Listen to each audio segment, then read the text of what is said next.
నమస్తే, welcome to SR6 news. Mancherial జిల్లా దండపల్లి మండలంలో ఈ నెల 21 నుండి 10వ తరగతి విద్యార్థులకు పరీక్షలు ప్రారంభం కానున్నాయి. ఈ సందర్భంగా దండపల్లి పాఠశాల ప్రధానోపాధ్యాయులు నరేంద్రులు శ్రీనివాస్ మాట్లాడుతూ, దండపల్లి మండలంలో దండపల్లి పరీక్ష కేంద్రంలో 160 మంది విద్యార్థులు, మోడల్ స్కూల్ లింగాపూర్ పరీక్ష కేంద్రంలో 200 మంది విద్యార్థులు హాజరు కానున్నారు. ఉదయం 9:30 నుండి 12:30 వరకు జరగనున్నాయని, విద్యార్థులు ఉదయం 8:30 వరకు కేంద్రాలకు చేరుకుని పరీక్షకు హాజరు కాగలరు.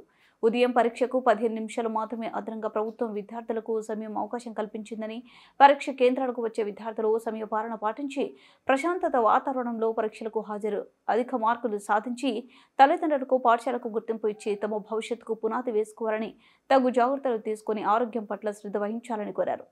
ప్యాకెట్లు ఇక్కడ మనకు పిహెచ్సి నుంచి కూడా మనకు అవైలబుల్ ఉంటాయి. అదేవిధంగా మన పోలీస్ శాఖ నుండి కూడా పోలీస్ కానిస్టేబుల్ వాళ్ళు ఉంటారు. హెల్త్ డిపార్ట్మెంట్ నుంచి ఏఎన్ఎం ఉంటుంది. వాళ్ళకు ఏదైనా అవసరం ఉన్నప్పటికీ మన ఓఆర్ఎస్ ప్యాకెట్స్ కానీ మెడిసిన్ కానీ ఇవ్వడానికి కూడా ఉంటారు. ఎవరు భయపడకుండా, ఆందోళన గురి కాకుండా 10వ తరగతి పరీక్షలు మంచిగా రాసి ఉత్తీర్ణత సాధించాలని కోరుతా ఉన్నా. అదేవిధంగా 10th ఎగ్జామ్స్ అయిన తర్వాత కూడా వాళ్లకు పాలిటెక్నిక్ ఎంట్రన్స్, అదేవిధంగా ఏపీఆర్జేసీ ఎంట్రన్స్, వివిధ గురుకులాలకు సంబంధించినటువంటి నోటిఫికేషన్ ఆల్రెడీ రావడం జరిగింది. వాటన్నిటి కూడా ప్రిపేర్ అవుతూ వాళ్ళు మంచి మార్కులు తెచ్చుకున్నట్లయితే మంచి కాలేజీలలో కూడా గురుకుల కాలేజీలలో సీటు వచ్చినట్లయితే మొత్తం పూర్తిగా ఉచితంగా చదువుకునే అవకాశం ఉంటుంది.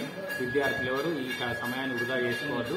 10వ తరగతి పరీక్షలు కావడంతోనే ఎంట్రన్స్లకు అందరూ ప్రిపేర్ అయ్యి మంచి గురుకులాలలో సీట్ సంపాదించి ముందుకు వెళ్లాలని కోరుతా ఉన్నాం. థ్యాంక్ యూ అని అంటారు. అయితే ఈసారి మోడల్ పేపర్ చేంజ్ కావడం జరిగింది. ఈసారి బుక్లెట్ 24 పేజెస్ బుక్లెట్ అనేది ఒకటే ఇస్తారు. ఓఎంఆర్ షీట్ తో పాటు అడిషనల్స్ అనేవి ఇవ్వడం జరగదు. అదేవిధంగా క్వశ్చన్ పేపర్ మీద, ఆన్సర్ షీట్ మీద కూడా QR కోడ్ అనేది కొత్తగా ప్రవేశపెట్టడం జరిగింది. కాబట్టి విద్యార్థులందరూ చాలా జాగ్రత్తగా ఉండాల్సి ఉంటుంది. అదేవిధంగా క్వశ్చన్ పేపర్ మీద అన్ని పేజీలలో హాల్ టికెట్ నెంబర్ వేయాల్సి ఉంటుంది. అదేవిధంగా ఓఎంఆర్ మీద, బుక్లెట్ మీద మెయిన్ ఆన్సర్ షీట్ నెంబర్ అనేది ఒకటి ఉంటుంది, అది రాయాలి. దాంతోపాటు సిగ్నేచర్, రూమ్ నెంబర్ రాయాల్సి ఉంటుంది.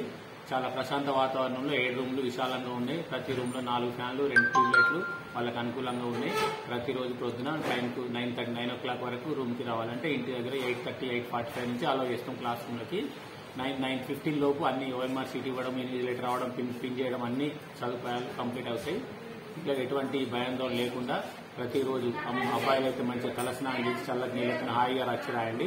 అమ్మాయిలు కూడా జాగ్రత్తగా ఉండండి. ఎండలు ఉన్నాయి. ఈ 10th SSC సెంటర్ 03004 ఇక్కడ మొత్తం 160 మంది విద్యార్థులు. మండల కేంద్రంలో 2 సెంటర్లు ఉన్నాయి. ఒకటి లింగాపూర్, ఒకటి మా దండపల్లి హై స్కూల్. దీనిలో 160 మంది పిల్లలు ఎగ్జామ్ రాయడానికి వస్తుంటారు, మన మండల మొత్తం విద్యార్థులు. దానిలో భాగంగా 7 రూమ్లు, 8 మంది ఇన్విజిలేటర్లను అలాట్ చేయడం జరిగింది గవర్నమెంట్. మనకు 21st నుంచి ఉదయం 9:30 to 12:30 ఎగ్జామ్. అయితే 9:35 వరకు కూడా అలౌ అనేది ఉన్నది. 9:35 తర్వాత అలౌ అనేది లేదు. అదేవిధంగా సిట్టింగ్ స్టాండ్ కూడా అలాట్ చేయడం జరిగింది. విద్యార్థులు ఎవరు భయాందోళనకు గురి కాకుండా మంచిగా శ్రద్ధగా ప్రిపేర్ అయ్యి ఆల్రెడీ 2 సార్లు ఎగ్జామ్స్ రాయడం జరిగింది. ప్రీ ఫైనల్ మరియు టోటల్ టెస్ట్. ఈ 2 టెస్టులు అయినాయి కాబట్టి విద్యార్థులందరూ చాలా చక్కగా ప్రిపేర్ అయి ఉంటారు. కాబట్టి ఎటువంటి భయాందోళన లేకుండా ప్రతిరోజు ఉదయం 5 గంటలకు లేచి మంచి ప్రశాంత వాతావరణంలో చదువుకొని ఎగ్జామ్